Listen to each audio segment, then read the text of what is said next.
Et je suis la responsable pour le projet bilan de compétences pour les ASBL APEF-FEBI. Voilà. Et alors, nous allons co-animer ce webinaire avec Christine Vogler, qui est notre consultante en marché public. Donc, tous les aspects techniques, eh bien, ce sera Christine qui va s'en charger. Et alors, également, les questions, aussi bien donc celles qui nous sont parvenues par le formulaire d'inscription à cette séance d'information, que ceux qui nous sont parvenus via la plateforme du marché public. Voilà, donc on va commencer avec une petite présentation du projet et je dirais de l'aspect technique. Donc je vais vous faire un petit partage d'un PowerPoint qui va nous servir de base à la présentation.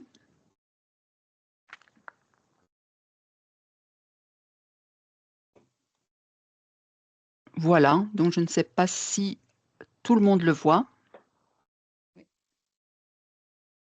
Oui. Ok, voilà. Oui. Donc je vais passer la parole alors à Christine pour, je dirais, les aspects pratiques. Peut-être juste passer sur la dia d'avant. Si Voilà. Bien. Celle entre les deux. Voilà.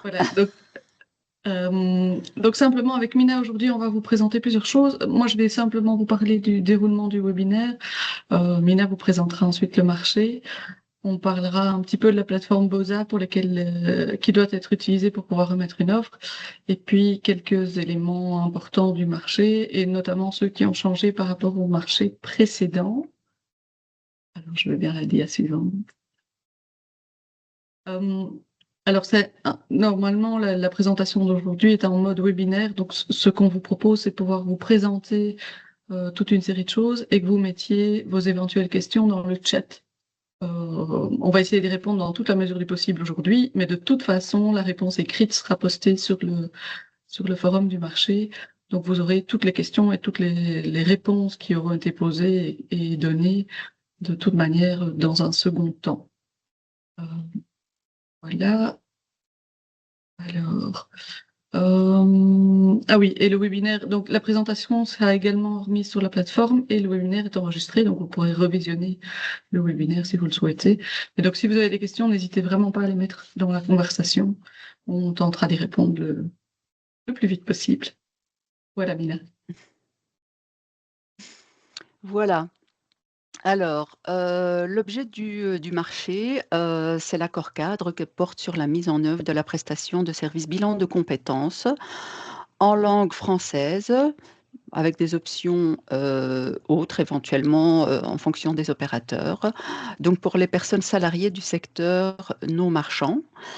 Donc il faut savoir que le projet bilan de compétences existe depuis 2013 et qu'à chaque fois donc nous avons des conventions avec les opérateurs plus ou moins sur 3 ans. Ici c'est notre 6e convention cadre. Donc cet accompagnement est destiné à des ASBL, donc le non marchand privé, certaines commissions paritaires, comme je vous l'ai dit, pour les ASBL, pour les fonds de la PEF ou du FEBI. Donc sur notre site internet, vous pouvez retrouver tous les fonds qui sont concernés. Voilà, donc le déroulé du marché est le suivant. Donc nous avons lancé le marché le 9/4. Nous avons 2 webinaires, donc celui qui se déroule là en ce moment, et alors un deuxième qui aura lieu le 12/5 à 10h. Les remises d'offres doivent se faire pour le 1er juin 12h30. Et alors, les décisions d'attribution du marché vont avoir probablement lieu vers le 15 septembre. Le début d'exécution du marché aura lieu donc à partir du 2/10, fin du standstill. Et donc, c'est pour alors la collaboration pour les bilans de compétences, les demandes en tout cas que nous recevrons à partir du 1er janvier 2027 jusqu'au 31 décembre 2029.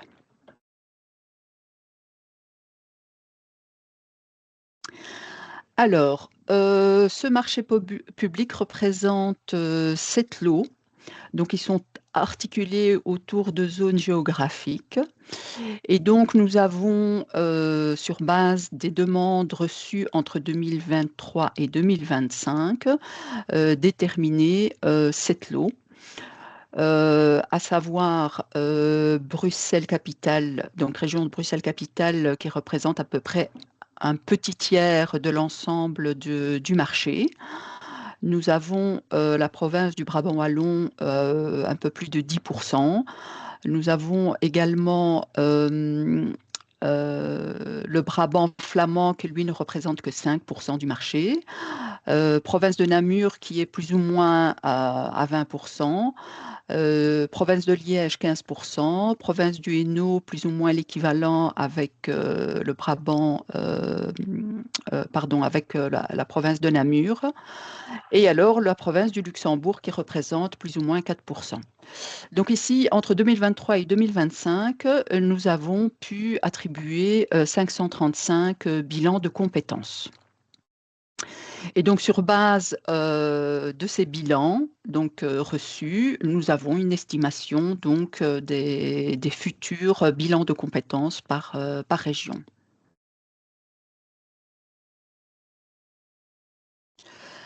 Alors, nous avons décidé donc d'attribuer 7 lots avec un nombre maximum d'attributions par lot, étant donné évidemment je dirais la grandeur du marché. Donc la région qui a le nombre d'attributaires le plus important évidemment, c'est Bruxelles avec 7. Ensuite vient la province de Namur avec 6. Suite province du Brabant wallon avec la province de Liège 5, province du Hainaut auparavant avec 6, et alors le Brabant flamand et la province du Luxembourg avec 3.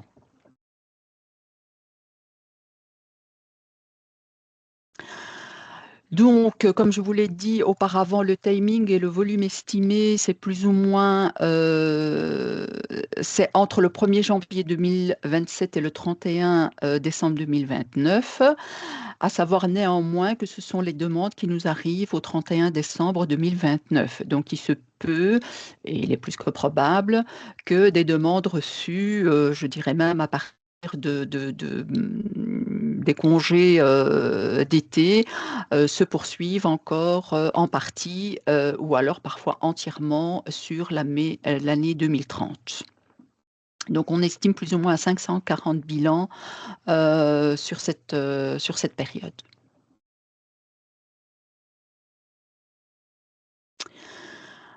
Alors, le nombre de bilans à exécuter ne peut pas être estimé à l'avance, évidemment. Les exécutataires ne pourront en aucun cas prétendre à un nombre minimum de bilans, ni à une indemnisation du chef d'un nombre insuffisant de bilans confiés.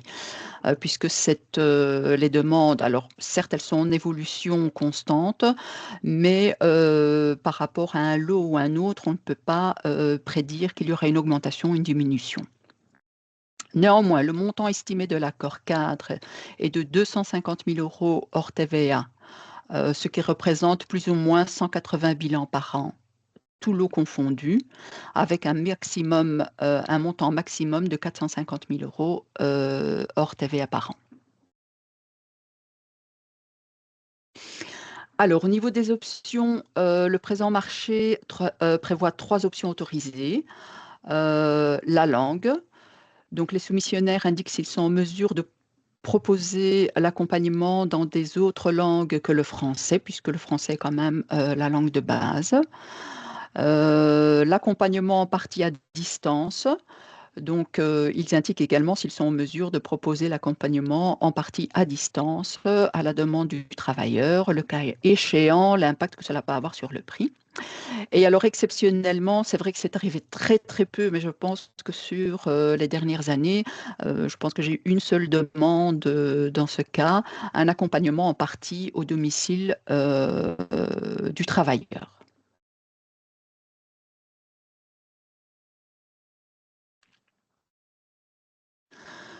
Et donc le déroulé du marché, donc on a le délai des remises des offres.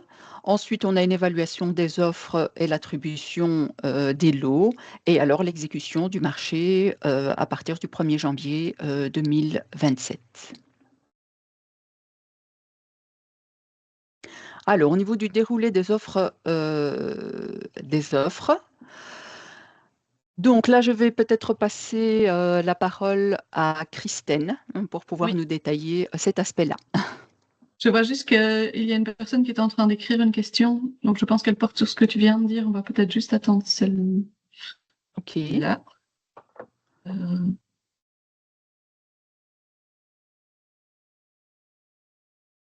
ouf.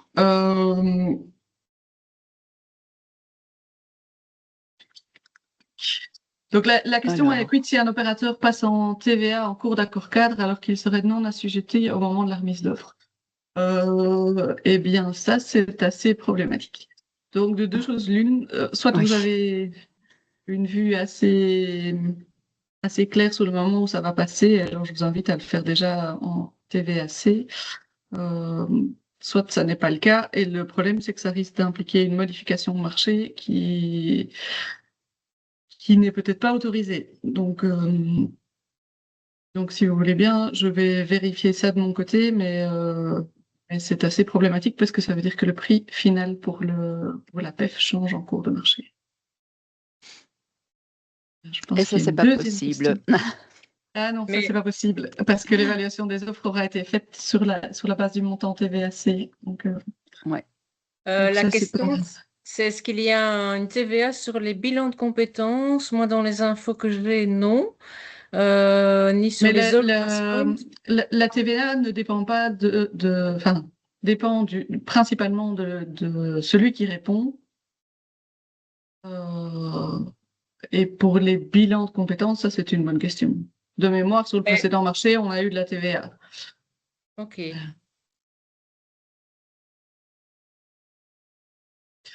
Alors, quid si le fournisseur est en France, son siège social, mais avec une succursale en Belgique, niveau TVA, ce sera de l'autoliquidation, on est d'accord, mais par contre, la PEFT sera redevable de la TVA.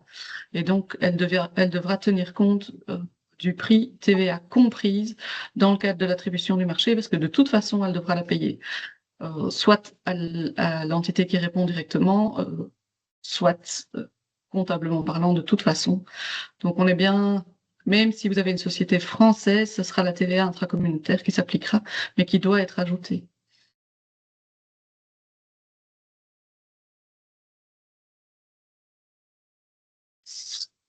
Euh...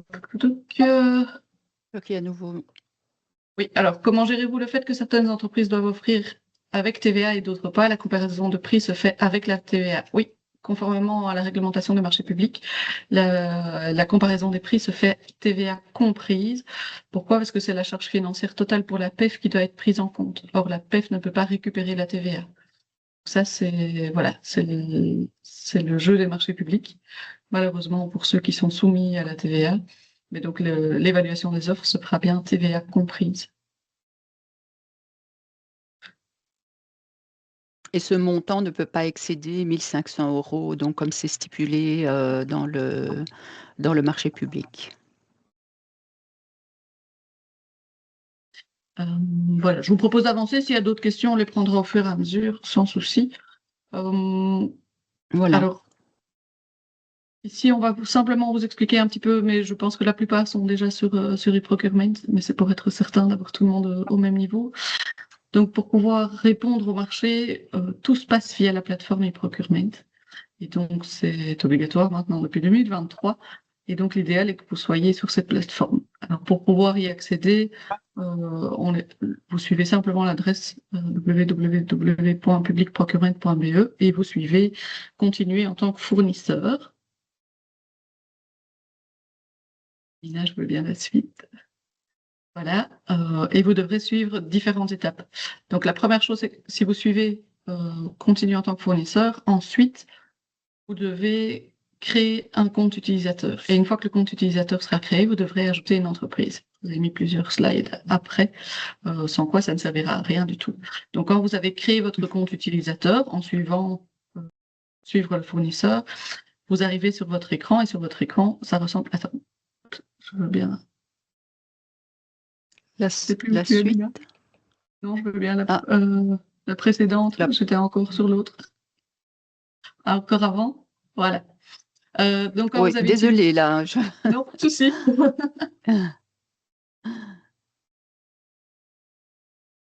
Donc, c'est celle-ci, Christine? C'est la suivante, si tu veux bien. Ah, c'est la suivante, ok. Voilà. Donc, vous suivez simplement le workflow pour vous créer un compte utilisateur. Vous devrez valider avec votre adresse mail. Et une fois que vous avez créé votre compte utilisateur, vous avez votre écran qui s'affiche comme ici. Et vous avez tout en haut à droite, ajouter une entreprise. C'est là que vous allez pouvoir ajouter là où les entreprises pour lesquelles vous intervenez. Sans faire ceci, vous ne pourrez pas aller plus loin dans l'application. Donc, c'est vraiment indispensable de pouvoir l'ajouter. Faites juste attention quand vous ajoutez une entreprise, l'adresse mail que vous renseignez à cet endroit-là est très, très importante parce que c'est celle qui va recevoir toutes les notifications de la PEF pour la suite du marché. Sur un précédent marché, on a un opérateur qui n'a pas reçu un email parce que cette adresse-là n'était pas utilisée très souvent. Et donc, c'est vraiment très, très important que vous fassiez attention à l'adresse email que vous renseignez à ce stade-là.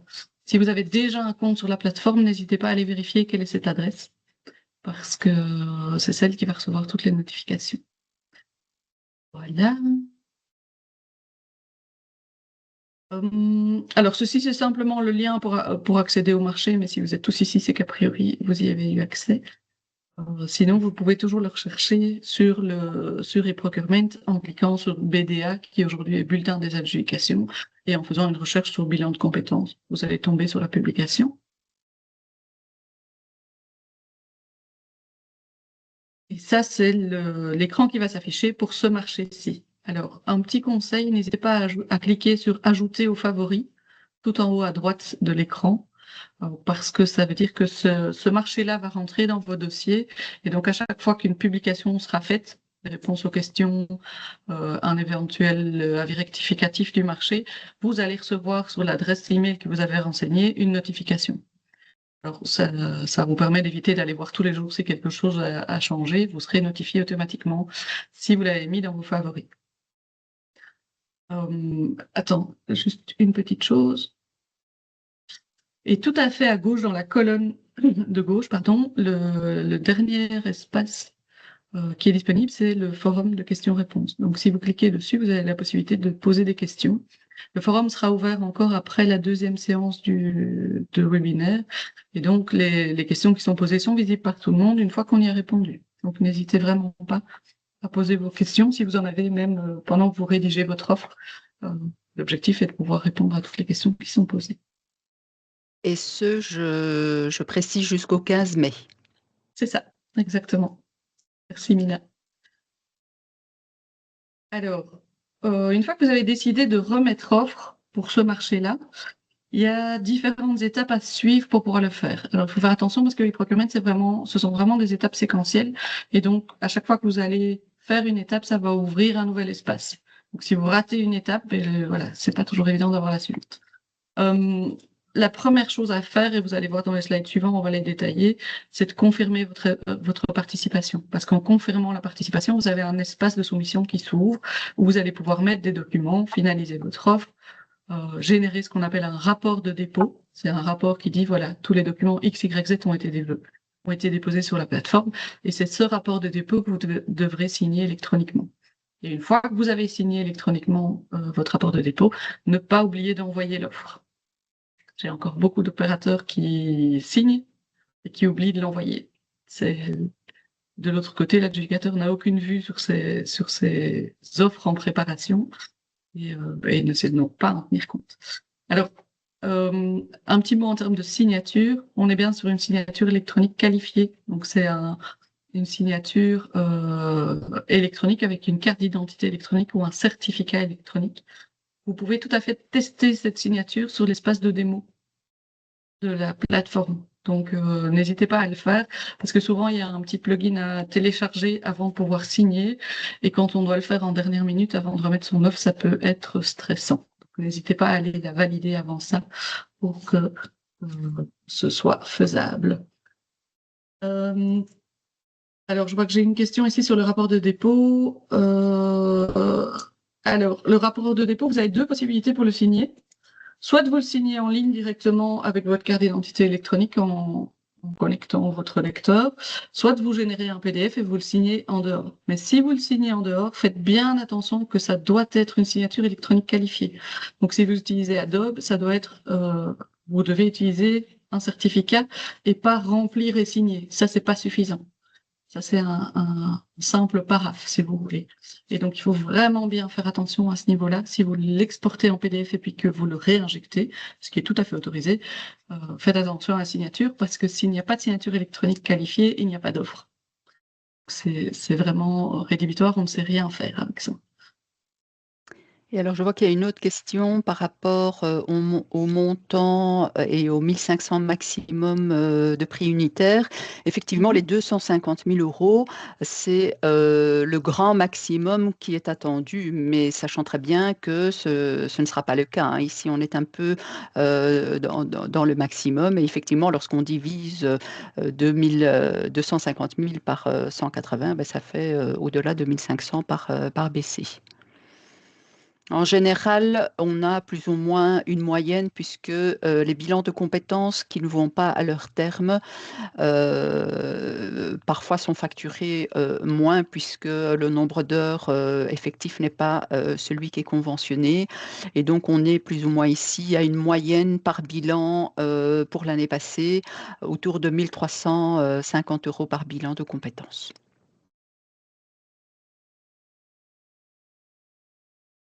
Alors, tu peux passer au slide suivant. Oui. Alors, je retrouve juste mes slides.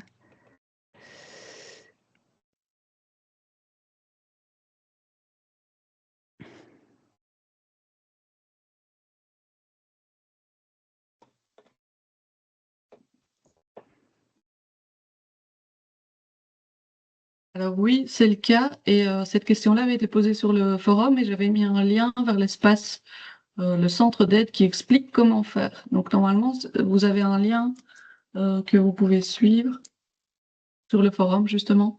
J'avais indiqué comment le faire. Alors, ça, c'est simplement le détail de ce que je viens de vous expliquer. Donc, pour confirmer sa participation, c'est le petit bouton à côté du bouton « Ajouter aux favoris ». Et si vous cliquez sur « Confirmer la participation », on va voir à l'espace suivant, au slide suivant, qu'un espace de soumission vient se rajouter en dessous de forum. Donc, tant que vous n'avez pas cliqué sur « Confirmer la participation », l'espace de soumission ne s'ouvre pas. C'est pour ça que je vous disais, c'est vraiment séquentiel sur la plateforme, donc n'hésitez pas à suivre. Et donc, une fois que votre espace de soumission est disponible, si vous cliquez dessus, on arrive au slide suivant.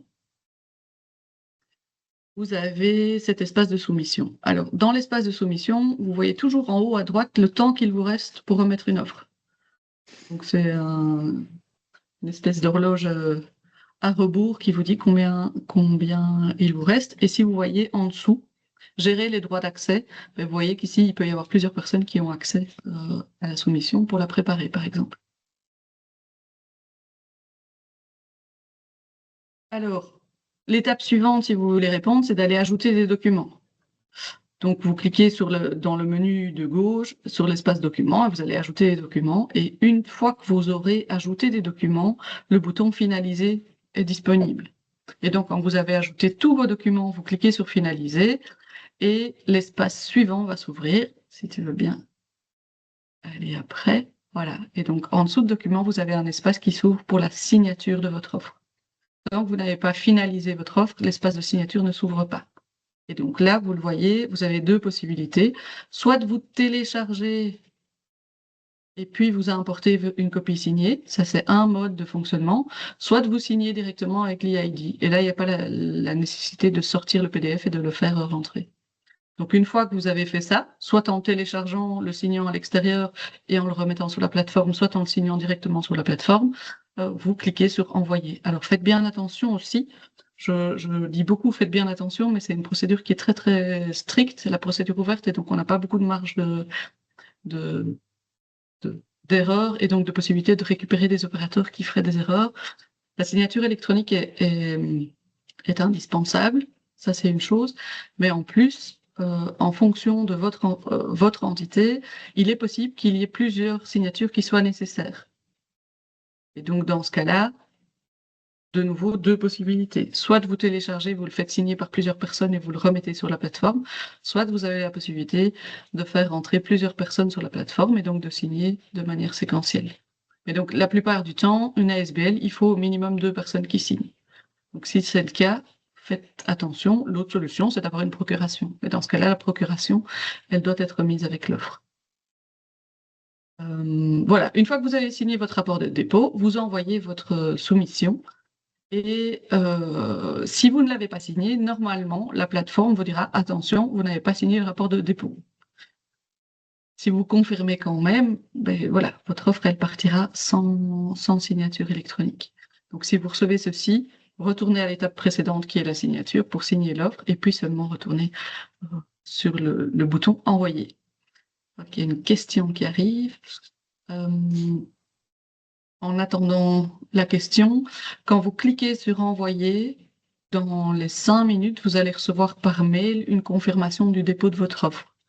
Donc, vous recevez un mail automatique de la plateforme qui vous dit votre offre a bien été déposée avec 2 documents en annexe, la confirmation du dépôt et votre rapport de dépôt signé. Et donc, votre rapport de dépôt signé, il reprend l'intégralité des documents que vous avez uploadés et qui sont couverts par la signature. Si quand vous ouvrez ce document-là, vous vous rendez compte qu'il manque des documents à votre soumission, vous avez toujours la possibilité de mettre à jour votre offre de départ. Mais dans ce cas-là, vous retournez à l'étape document. Ça veut dire, vous remettez le document manquant, vous finalisez votre offre, vous signez le nouveau rapport de dépôt et vous la renvoyez. Mais donc voilà, une fois qu'une offre est envoyée, vous avez toujours la possibilité de la modifier, mais il faut suivre exactement le même process. Je n'ai pas de question qui arrive. Si elle arrive, on la traitera plus tard. Je ne sais C'est pas un si petit je suis rappel de pour. la ligne du temps, je pense, oui. Oui, voilà. Et puis, ah oui. Alors, on a essayé de lister ce qui était nécessaire pour pouvoir répondre à ce marché.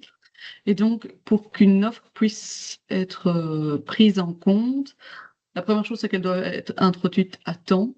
De toute façon, l'utilisation de la plateforme ne permet pas de la remettre plus tard. Mais donc, si vous uploadez votre offre très très tard ou à la limite de l'heure prévue pour ça, il est fort possible que vous n'ayez pas la possibilité de terminer l'upload. Donc, essayez de prendre un petit peu d'avance. Et on attend toute une série de documents. La première chose, c'est le DUM. Le DUM, c'est un document unique de marché européen et c'est un document qui est obligatoire pour toutes les procédures européennes. Alors, c'est un document qui est assez formel. Vous pouvez le remplir soit par PDF, soit en suivant la procédure qu'on a mis dans le marché. Faites juste attention qu'une offre sans DUM est équivalent à pas d'offre du tout. Donc là, s'il n'y a pas de DUM, on n'a pas la possibilité d'aller récupérer l'offre de l'opérateur. Donc, ceci est très, très, très important. Alors, le formulaire d'offre, où on vous demande toute une série d'informations. Faut-il un DUM par lot rentré ou bien un DUM pour tout le marché? C'est un DUM pour tout le marché. Donc, aucun souci. Avec un DUM, c'est suffisant. Alors, le formulaire d'offre, avec toute une série d'informations. Le formulaire de réponse aux critères d'attribution, qui est appelé fiche technique. Et donc là, Mina va vous parler de... Attends. Oh, pardon, oui, là, je... Pardon. les Voilà. critères d'attribution et donc des informations dont on aura besoin dedans. Alors, on a besoin aussi des statuts de votre société ou de la procuration qui permet de dire la personne qui a signé l'offre était bien habilitée à le faire. Donc ça, ce sont plus des justificatifs à fournir. Il y a une annexe à compléter qui est la liste des membres de vos organes de gestion. Pourquoi? Parce qu'on va devoir leur demander un extrait de casier judiciaire si vous remportez le marché. Et donc ça n'est pas à transmettre tout de suite, mais ils vous seront demandés si jamais c'est le cas. Et alors, si vous faites appel à la capacité d'un tiers pour répondre aux critères de sélection, on a besoin de l'annexe 42. Alors, qu'est-ce que c'est faire appel à la capacité d'un tiers? Vous allez voir que pour répondre au marché, vous devez avoir des références similaires, c'est-à-dire avoir déjà exécuté ce type de contrat. Et dans certains cas, c'est pas vous qui les avez exécutés, ou en tout cas, c'est pas vous qui avez le contrat, mais un freelance ou une autre entité. C'est tout à fait autorisé de recourir à cette capacité, pour autant qu'on ait l'assurance que ce tiers interviendra bien dans le marché. Donc c'est pour ça qu'on demande de remplir une annexe 42, si ça devait être le cas. Et puis alors, on vous demande le CV des profils. Je vois qu'il y a une série de questions. Alors non, on demande spécifiquement de remplir la liste.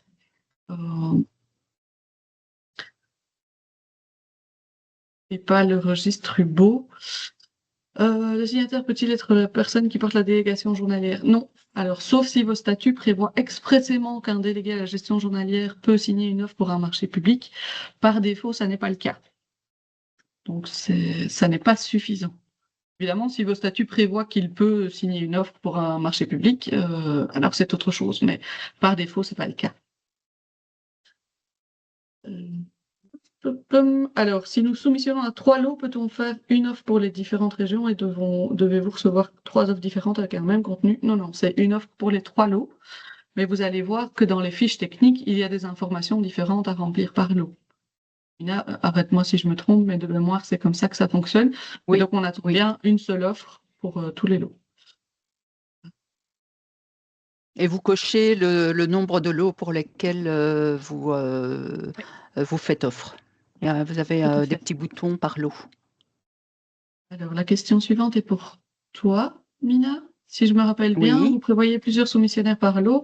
Prévoyez-vous donc qu'un soumissionnaire puisse constater qu'un certain bilan puisse représenter des enjeux au niveau du planning, par exemple, et ne pas accepter une certaine demande, puis la prise en charge par un autre soumissionnaire? C'est possible que la personne reformule la question? Donc en somme, est-ce qu'un bilan accordé peut être refusé parce que, on n'a pas suffisamment de conseillers?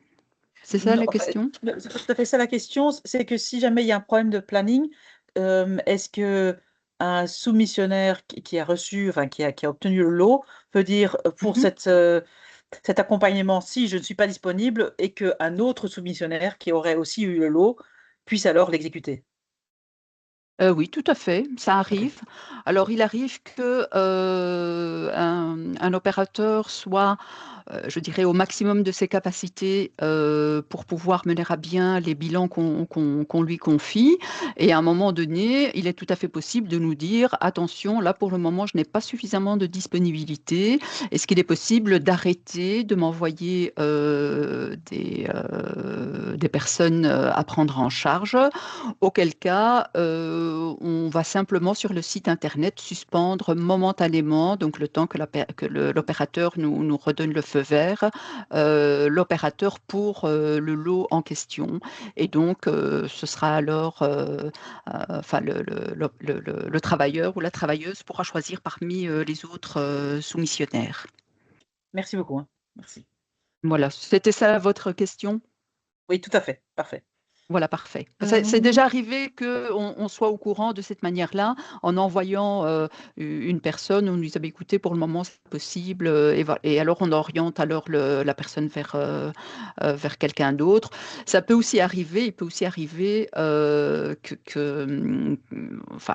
je ne vais pas dire que le courant ne passe pas avec le conseiller ou la conseillère, mais ça peut arriver et donc dans ces conditions, alors à ce moment-là, soit on demande que la personne soit reçue par une une autre personne via le même opérateur, soit alors que la personne choisisse carrément un autre opérateur pour son accompagnement. Donc, ce sont des cas de figure que nous avons déjà eus. Voilà.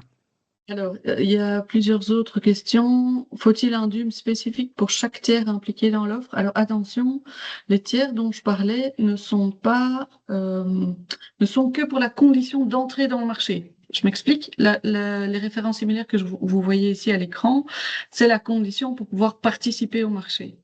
Et donc, si vous avez besoin d'un tiers pour répondre à ce critère minimum, alors là, il me faut un DUM. Par contre, si vous avez vous-même ces références-là et donc vous ne faites pas appel à la capacité d'un tiers pour les références, mais que vous présentez des profils freelance pour les critères d'attribution, là, il n'y a pas besoin de DUM, parce que ce sera un sous-traitant. Donc, on est bien, séparez bien, conditions d'entrée, critères de sélection, là, il faut un DUM si vous faites appel à un tiers. Critères d'attribution, il n'en faut pas. Alors, est-ce qu'il faut une seule annexe 39 pour le marché ou pour les lots? Il faut une seule annexe 39 pour le marché, pas une par lot. 3 ans d'expérience en accompagnement carrière, uniquement dans le bilan de compétences ou accompagnement au sens large. C'est plus pour toi, Mina. Alors, c'est au sens large, mais pour pouvoir, pas au niveau des profils, hein, mais au niveau de l'opérateur, il faut quand même avoir une expérience par rapport au bilan de compétences, évidemment, hein. C'est important.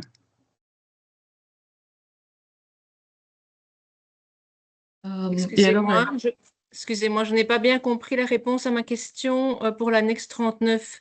Il en faut une seule pour tout le marché ou bien il faut en faire une par lot? Parce qu'il me semble avoir lu dans le cahier de charge qu'il fallait en faire une par lot. non, c'est une pour l'ensemble. C'est bien pour l'ensemble. C'est une pour l'ensemble et d'ailleurs, vous allez voir qu'en l'ouvrant, que vous devez cocher les lots pour lesquels vous répondez et les profils que vous proposez pour quel lot, etc. Donc l'annexe est prévue pour porter sur plusieurs lots directement. Ok, merci. Alors, dans le cas du critère d'attribution profil consultant, un nombre maximum de profils différents avec minimum 1 an d'expérience est défini par lot. Afin de bien comprendre l'intention sous-jacente à cette limitation et de garantir une organisation optimale des services, pourriez-vous préciser la raison d'être de ce nombre maximum ainsi que son interprétation opérationnelle? Bon, la question elle est très longue, hein. Dans cette perspective, nous nous interrogeons notamment sur les points suivants. Serait-il acceptable de proposer un panel de consultants plus large que le nombre maximum indiqué via la sélection prestataire de bilan, tout en respectant en pratique le nombre maximal de profils? Non, alors effectivement, donc on a je dirais ce qui est sous-jacent, on précise un nombre maximum justement pour ne pas crouler sur un nombre indéterminé de profils que vous mettriez pour essayer, je dirais, d'avoir le maximum de profils, puisque tout ça, évidemment, ça demande une gestion. Et alors, le nombre maximum de conseillers se base sur le nombre de BC par zone, par lot. Il est clair qu'on ne va pas avoir un nombre incalculable de conseillers pour chacun, mener à bien un seul bilan de compétences sur toute la durée du processus. Donc, je continue la lecture de cette question. Une telle... Pardon? Oui, les questions sont pour toi. Oui, une telle approche viserait à assurer la continuité du service en cas d'indisponibilité, offrir davantage de flexibilité organisationnelle, permettre une meilleure adéquation entre les préférences des bénéficiaires, notamment en termes de profil et de localisation, et les consultants proposés. À défaut, pourriez-vous confirmer si un consultant proposé dans un lot X, mais non repris dans un lot Y, pourrait néanmoins être mobilisé ponctuellement dans ce lot Y Y en fonction des besoins. Il me semble que cette question avait été posée et on va y revenir peut-être tout à l'heure dans les réponses aux questions qui ont été posées. Bon, évidemment, on n'est pas rigide, hein. Vous avez une personne qui est malade pendant 6 mois. Il est clair que pour pouvoir assurer la continuité des bilans, on est flexible. Ici, c'est par rapport au présent marché où on a décidé de limiter le nombre de profils proposés pour justement rester quand même en phase avec les personnes proposées et les personnes qui vont réellement assurer l'accompagnement durant le marché. Alors, je ne sais pas si c'est tout à fait clair ou si la personne voudrait plus de précision de vive voix éventuellement. Oui, est-ce que vous Madame m'entendez? Le Greffe. Madame Oui, Le vous Greffe, m'entendez? oui. Oui. Oui, oui, voilà. En fait, la question était aussi parce que dans le marché actuel, pour pouvoir répondre de façon rapide et efficace, je veux dire, à certaines demandes, nous avons fait agréer des consultants pour certaines régions. Et il se fait que dans le cadre de la nouvelle convention, on se retrouve effectivement avec plus de consultants que le nombre maximum autorisé dans le marché. Donc voilà, ça c'était la question qu'on avait. Je veux dire, ça veut dire qu'on doit faire un choix dans ces consultants-là, quoi. Mhm. Alors effectivement, ce qui se passe, c'est que effectivement la convention actuelle, je dirais, est gérée par plus ou moins 9 ou 10 opérateurs. Cela peut éventuellement changer par rapport à la convention à venir. Donc, si on se retrouve avec 15 opérateurs au lieu de, on va dire, 10 opérateurs, donc on va se retrouver avec 50% d'opérateurs en plus, il est clair que chaque opérateur aura un nombre, je dirais, moindre de bilans à assumer. Donc, voilà, ici, on est dans une situation en temps T. La convention suivante, ce sera une autre convention avec d'autres opérateurs et un autre nombre d'opérateurs. Donc, il n'est pas dit qu'on continuera avec le même nombre d'opérateurs, avec les mêmes attributions pour les lots qui ont été attribués auparavant. D'accord, ok. Mais donc, et dans ce cadre-là, si ça c'était la deuxième partie de la question, où vous disiez que vous pouviez être flexible pendant l'exécution de l'offre si une personne n'est pas proposée, par exemple, pour Bruxelles, mais pour le Brabant wallon, mais on viendrait à manquer de quelqu'un pour Bruxelles et pour autant qu'on ait les deux lots, on peut toujours switcher. Voilà. Alors, Alors, la problématique, je vais me permettre d'intervenir, Mina. La oui. problématique, c'est que l'attribution de l'accord cadre se fait notamment sur la qualité des profils.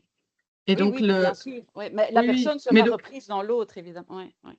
Oui, mais ce n'est pas cet autre lot qui aura été attribué sur base de ce profil-là.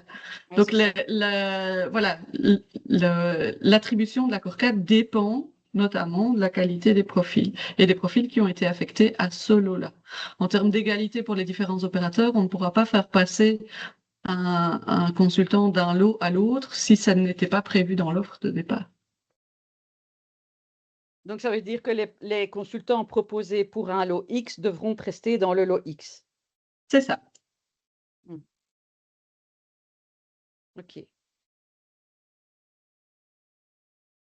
Mais évidemment, on ne ferme pas la porte si un conseiller devait être malade sur une longue Oui, bien durée, sûr. qu'il devait être remplacé éventuellement. Ça, c'est tout à fait, on est flexible par rapport à ça, évidemment. Mais l'idée ici, ce n'est pas de proposer des profils, des très bons profils pour au final nous dire que finalement, la personne ne travaille plus avec nous, là, elle est indisponible, etc. Et puis finalement, on se retrouve avec un lot de emporter. Oui, d'accord. OK. Oui, c'est juste que, bon, voilà, c'est difficile pour nous maintenant par rapport à toutes les personnes qui ont été agréées de dire, voilà, ben, toi, tu le feras, toi, tu ne le feras pas, quoi. Oui, Dans, je dans, comprends. dans les Oui, CV proposés. On doit quelque part faire un oui, choix, mais sur quels critères, quoi, hein, je veux dire, puisqu'ils répondent oui. par définition tous aux critères de sélection puisqu'ils avaient déjà été admis Tout à fait. précédemment. Ouais. Tout à fait. Bon, ben là, il va falloir faire un choix. Ouais, ça va. Merci. Voilà. Je te repasse Alors, la on main, a- Mina, pour les slides. Oui, mais je vois qu'il y a encore une autre question. Ah. Euh, Je pensais qu'elles avaient toutes été abordées.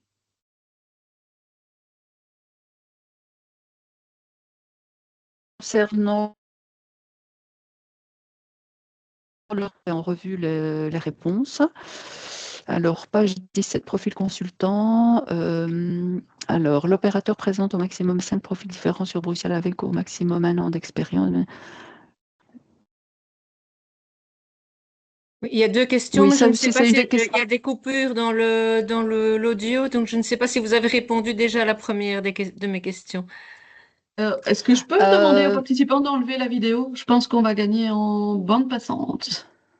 hmm.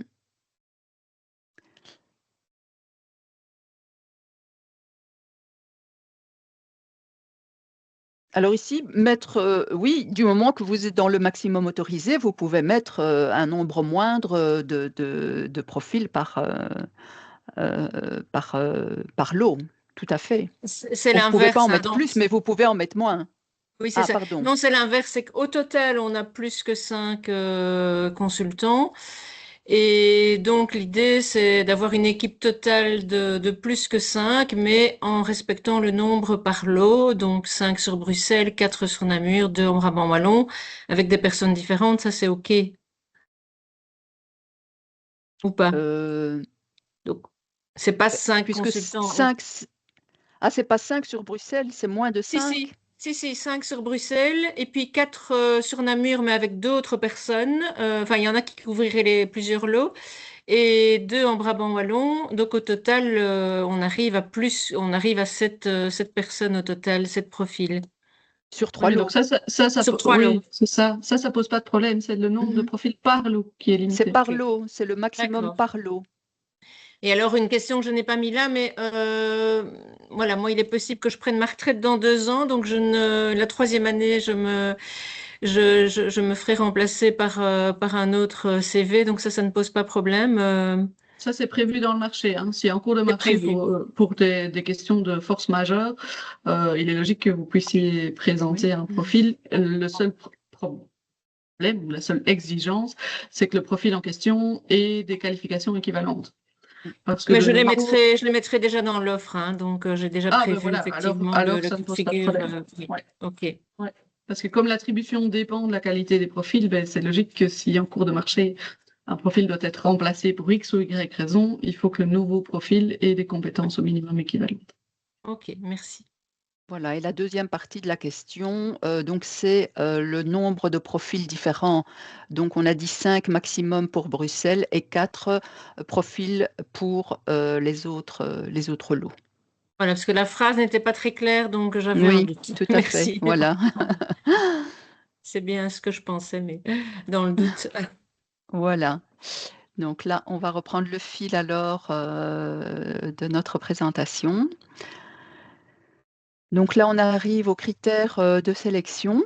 Donc ici, le soumissionnaire doit disposer d'une expérience probante de minimum 3 ans en accompagnement de carrière auprès des personnes salariées à raison de maximum 5 personnes salariées par an. Attendez que je Est-ce que vous vous... pouvez repréciser, C'est pas s'il vous clair plaît? non plus. Excusez-moi, c'est pas clair du tout cette phrase. Est-ce que vous pourriez reprendre? Et donc, il faut Donc, que l'entité qui réponde ait minimum 3 ans, une expérience de minimum 3 ans dans l'accompagnement de carrière auprès de personnes salariées, Oui. à raison de minimum 5 personnes salariées par an. C'est pas de l'accompagnement d'indépendants, c'est de l'accompagnement de personnes salariées. Oui, tout à fait. Ok. Donc, un instant. Donc, ce que vous dites, c'est que on doit démontrer qu'on a accompagné minimum 5 personnes salariées par an, c'est ça? par C'est an, pas que oui. Sur nous les 3 devons avoir dernières 5. années. Oui. Nous ne devons pas Ok. avoir 5 personnes salariées, enfin, Non. en tant qu'entreprise. Oui. Non. Ok, merci, parce que ça, en effet, ça me semble. Je disais, est-ce que c'est pas un peu excessif? Donc, On ne peut pas alors, l'imposer, j'ai de toute compris. façon. Dans les marchés publics, on ne peut pas imposer que ce soit sur payroll. Ok, ça va, merci bien. Alors ici, au niveau des critères d'attribution, donc on a mis des cotations par rapport à chacun d'eux. Donc le prix est pour 30 points. Donc on a, comme on l'a précisé tout à l'heure, le montant TVA compris est plafonné à 1 500 € par bilan. Ensuite, c'est la méthodologie qui est sur 25 points. Et donc ça, elle est évaluée sur la base de l'annexe 40, donc qui est à compléter. Ensuite, les profils des consultants, c'est 20 points. Donc ce dernier critère est divisé en 2 sous-critères, à savoir l'expérience dans le secteur non marchand et l'expérience en accompagnement professionnel. Alors ensuite, il y a la disponibilité qui, elle, vaut également pour 25 points. Donc ce critère est divisé en 3 sous-critères. Donc les localisations, donc le fait d'être, je dirais, d'être réparti au niveau géographiquement de manière homogène. Les horaires souples, donc à savoir est-ce que l'accompagnement après 17 heures est possible, éventuellement le samedi matin. Et alors le nombre de bilans de compétences par an. Donc ici, la pondération, donc la valeur relative de ces sous-critères varie en fonction des lots. Donc pour certains lots, un critère est parfois plus important que l'autre critère. Et alors elle est évaluée sur la base de l'annexe 40. Donc on a mis dans le marché public, on a mis le nombre de points et pour les critères et les sous-critères pour chacun des lots.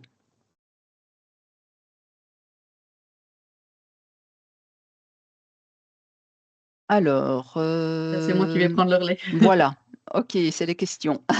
Alors, ici, on n'est pas dans le cadre des questions pendant le délai de remise d'offres, mais une fois que vous avez remis votre offre, la PEF a la possibilité de vous poser des questions et de vous inviter à clarifier votre offre, mais ça n'est pas du tout une obligation.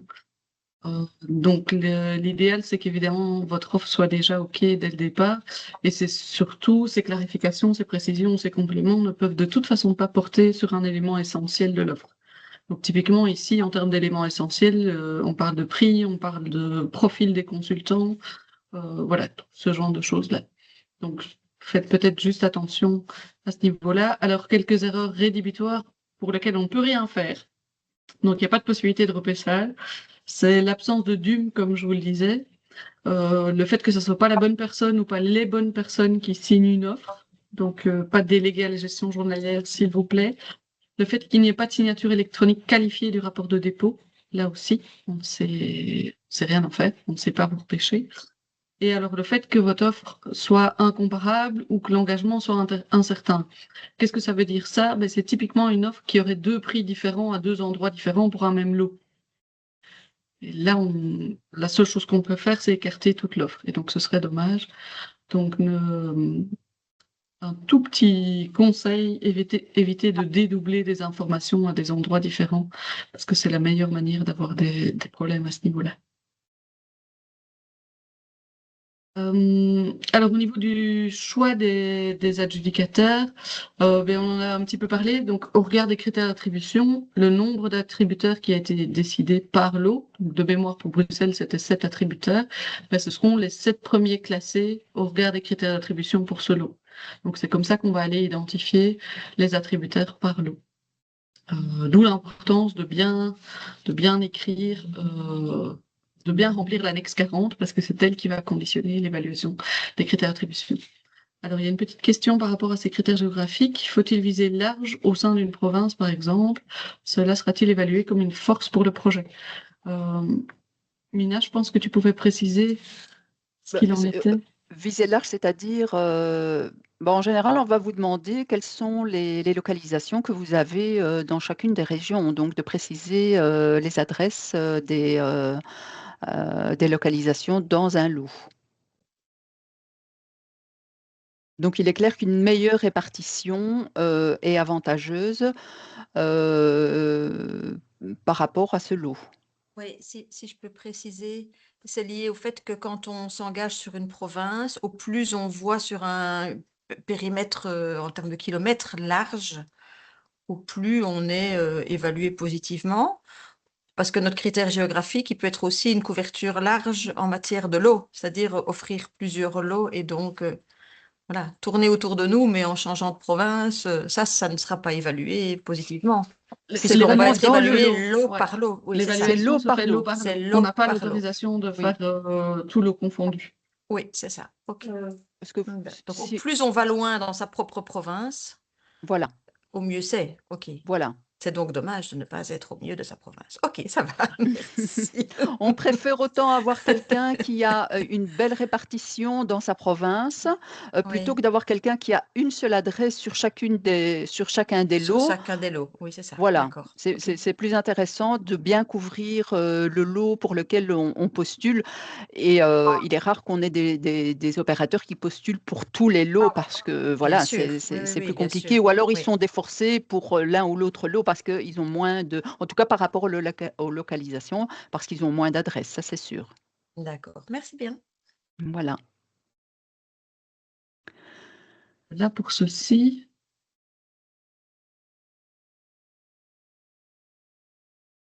et alors un petit mot sur la fin, je pense, sur l'exécution du L'exécution marché. du marché, oui.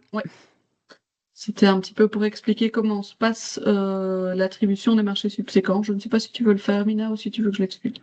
Je préférerais que tu le fasses. Donc le système a un petit peu changé par rapport au précédent marché. Donc ici, on part toujours d'un besoin qui est identifié en termes de bilan de compétences pour une personne.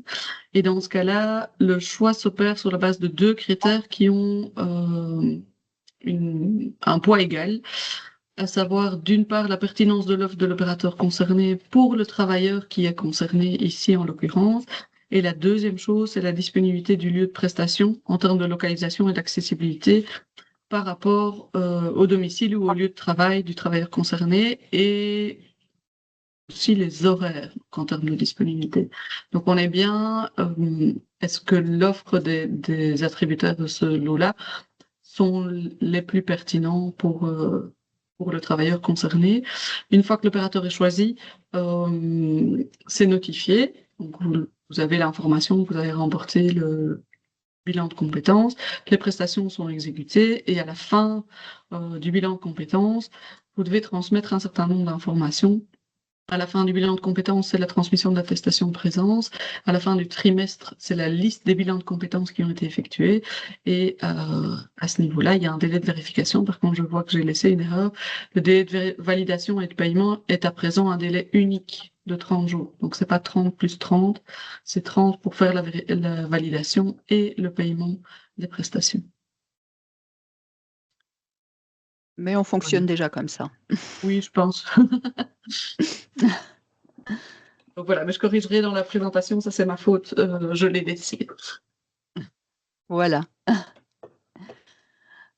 Alors, je vais arrêter le partage ici. Alors au niveau du nombre de caractères minimum et maximum par rubrique, est-ce que c'est avec ou sans espace? C'est sans espace. Donc ça fait partie des questions qui sont arrivées sur le forum. Vous allez avoir les réponses aujourd'hui. Elles seront publiées aujourd'hui. Donc toutes les questions qui ont déjà été posées sur le forum, vous aurez directement ça.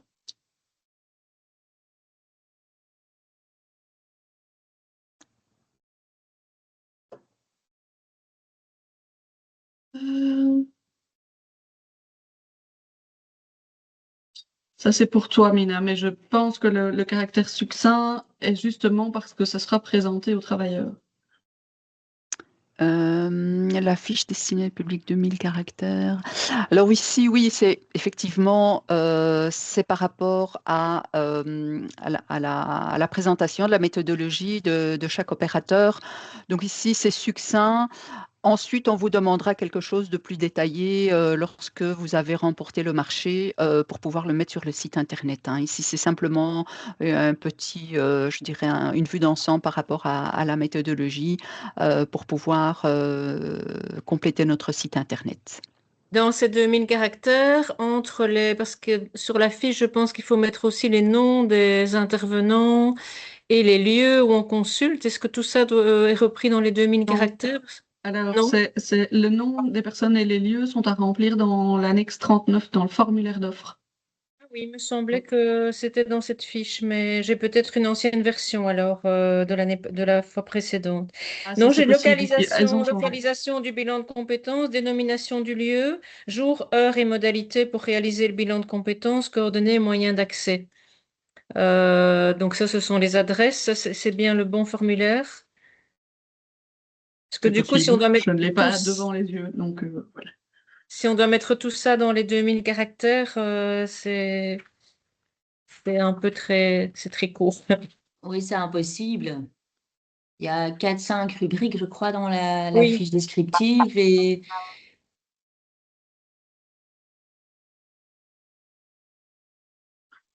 Alors, on va vérifier de notre côté, mais de même. Ouais. Je ne saurais Oui, pas vous répondre comme ça, parce que je ne l'ai pas les devant noms les sont yeux. demandés, effectivement. J'ai la fiche sous les yeux. Les noms sont demandés, les adresses, les localisations. Donc, si on a 7 personnes et qu'on fait 3 lots, du coup, rien les que ça, horaires je crois aussi. qu'on va arriver aux 2000 caractères. C'est impossible. Écoutez, on ne sait pas vous On va répondre comme ça. regarder à On va ça. regarder et on vous revient. Merci beaucoup. Voilà. Oui, excusez-moi, concernant le nombre de caractères, enfin, vous l'avez dit, mais donc c'est sans espace, le nombre de caractères sans Sans espace. espace, oui. Oui, oui. C'est ça, anciennement, c'était les nombres de mots, mais maintenant, c'est vraiment, on passe aux caractères, c'est bien ça, hein? Mais je pense que ce sont des mots. Non, ce sont des En fait, caractères. l'ancien appel à projet, pour les 2 premières parties concernant la méthode et les outils, et la fiche de présentation d'ailleurs, de cette fiche technique, tout était, enfin, c'était en mots en fait. Et maintenant, ici, dans cet appel à projet-ci, les 2 premières questions de cette fiche technique, on parle ici de caractères, mais ce qui diminue énormément. Alors, on va regarder à ça avec Christine et alors on mettra, on vous tiendra au courant. Merci beaucoup. Pour la dernière question, la mention en rouge de reproduire est à supprimer parce qu'on a adapté le tableau justement pour qu'elles ne doivent pas être reproduites. Vous pouvez ne pas tenir compte de cette phrase en rouge. Quelle phrase en rouge? Excusez-moi, j'ai pas compris. La Mais phrase en le rouge. fait qu'il doit être reproduit autant de fois que de l'eau concernée, cette phrase est oui, en voilà. rouge dans le formulaire et donc n'en tenez pas compte. Le tableau a été fait maintenant pour qu'il ne soit pas nécessaire de le reproduire. D'accord. J'ai une sous-question par rapport à ça, si je peux me permettre, parce que Mhm. c'est pas un peu redondant par rapport au CV des personnes, ce tableau-là. Vous attendez le type et c'est pas quantitatif, c'est plutôt. Enfin voilà, je comprends pas bien l'intérêt de ce tableau-là ou ce que vous attendez comme type Alors, d'information. pour être tout à fait transparente, le formulaire d'offre, c'est votre formulaire d'engagement d'exécuter le marché de telle manière. Et donc, c'est là-dedans qu'on va retrouver, alors ça fait peut-être doublon avec la fiche technique, mais c'est là-dedans qu'on va retrouver expressément quels sont les profils qui sont proposés pour quel lot. Et ce D'accord. tableau-là, il porte là-dessus. D'accord. Et donc, si moi j'ai 4 formateurs qui font tous les 4 les mêmes lots, enfin tous les 4 les lots que j'ai sélectionnés, je garde dans lot concerné. Pour mon formateur 1, je mets le numéro des lots, le 2, les mêmes numéros de lots, le 3, les mêmes numéros de lots. Je Oui. répète, c'est ça. OK. Oui, mais c'est une ligne par formateur, concrètement. Par consultant, par profil. Tout à fait. D'accord. Mais par exemple, les lots concernés, je coche quoi. Les Oui, lots c'est qui. ça. Voilà. Et en fait, au OK. départ, c'était un tableau par lot et on a oublié d'enlever la mention, le fait qu'il doit être reproduit. C'est pour ça, pour éviter de devoir reproduire D'accord. autant de fois le profil dans les tableaux s'il intervient pour plusieurs lots. On Voilà. a fait un seul tableau et des lots à cocher. D'accord. OK.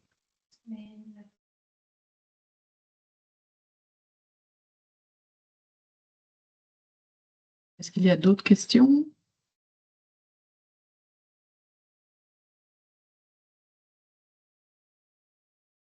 Sûrement. Elles vont venir. Je peux juste vous demander de les écrire parce qu'après, je dois les reproduire dans un tableau et donc c'est plus facile.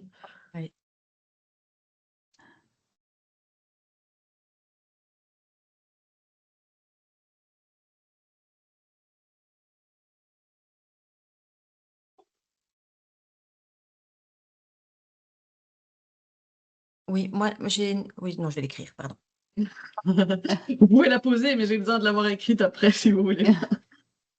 Sinon, j'ai peur d'en rater. Oui, moi je voulais, excusez-moi, poser une question oralement parce que c'est vraiment assez spécifique. On est en pleine transition ici au niveau de notre conseil d'administration. On a un nouveau conseil qui a été voilà, élu avec 3 nouveaux administrateurs. Le changement de la nomination a été fait au greffe, auprès du greffe du tribunal. Après, c'est la question de cette signature parce que dans la dernière AG, il a été stipulé que le délégué à la gestion journalière pouvait, parmi toutes ses attributions, avoir la signature pour des marchés publics ou autres qui Mais c'est engagent. ce que je vous disais tout à l'heure. Par défaut, un délégué à la gestion journalière n'est pas habilité à signer une offre. Si vos statuts le prévoient, c'est autre chose. Donc c'est ça, c'est pas encore publié au statut. On devra le mettre dans les statuts. On a une AG qui le stipule, Ah oui, qui a mais ça, été c'est pas signée. suffisant. Si c'est C'est pas pas suffisant. publié, ça n'est pas opposable. Non. Si c'est pas Donc, publié dans les statuts, ce n'est pas valable. et non, non, non, ça peut être une décision de l'AG, mais il faut que ce soit publié au moniteur belge. Ah oui, c'est ça. Et donc, dans le doute, faites-le signer par 2 personnes, hein, si je puis me permettre. Ok. Mais alors pour Donc, faites une procuration, mais voilà. ou alors un seul administrateur. Un administrateur tout seul n'est pas autorisé normalement, hein. Mais après, voilà, ça dépend de votre entité et nous ne pourrons pas vous aider à ce niveau-là. Il faut Pourquoi un peut-être, seul administrateur ne prévaut pas puisque parce que le code des sociétés prévoit que pour une ASBL, comme pour une société anonyme, par défaut, ce sont 2 administrateurs qui doivent signer conjointement. Donc, de nouveau, sauf si vos statuts prévoient autre chose, il faut la signature de 2 administrateurs. Ce qui n'est pas le cas dans une SRL, hein. Une SRL, sauf disposition contraire dans le statut, chaque gérant peut engager la société. Mais c'est ça. Mais en fait, le dernier appel à projet, il me semble qu'il y avait une signature de la présidence. Ici, on est sur un organe d'administration avec 3 administrateurs où chaque mais personne je- peut oui, mais représenter.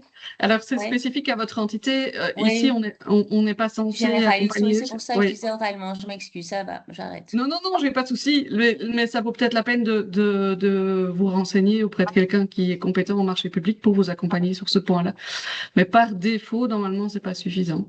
De nouveau, si le président, à l'époque, a reçu une procuration de la part d'un autre administrateur, ça peut suffire, hein. Donc, voilà. Ok. Et alors, je suis arrivée un petit peu en retard, je m'excuse pour ça, mais donc par rapport à la signature électronique, donc avec l'e-ID, c'est possible, mais s'il y a 2 personnes, on sait faire sur un même enfin, dépôt, on sait faire 2 fois Oui, avec l'e-ID, oui. 2 signatures avec l'e-ID. Ils doivent se connecter individuellement à la plateforme. Donc, ça ne peut pas être vous qui ouvrez la plateforme et qui le faites signer par 2 personnes. Ça, c'est pas possible. Il faut que chacun se crée un compte utilisateur pour accéder à la plateforme. L'autre solution, c'est d'exporter le PDF, de le faire signer en dehors et puis de l'uploader de nouveau. Et donc ce PDF doit être officialisé, là, c'est ça comment... C'est une il y aura signature électronique qualifiée, donc c'est pas un simple paraphe Adobe, hein. Et comment elle peut être qualifiée, cette signature? Mais là, je vous invite à aller voir le centre d'aide. Tout est expliqué et vous avez la possibilité de tester vos signatures sur la plateforme de démo. Il y a le lien Ça, dans la présentation. ok, ça va, je vous remercie. Je regarde parce que oui, je vais voir si je peux mettre une autre information, mais n'hésitez pas à aller voir. Le centre d'aide de public procurement est très bien fait. Et ils ont des fiches explicatives pour chaque étape. Ok. Et puis j'enverrai le PDF enfin je vous enverrai le PowerPoint également de présentation Il sera mis sur la plateforme aussi, hein. où c'est ah ben voilà, où c'est expliqué.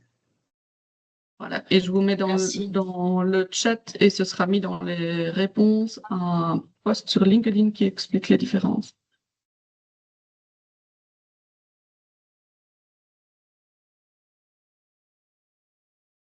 Voilà. Est-ce qu'il y a d'autres questions? Non, merci beaucoup.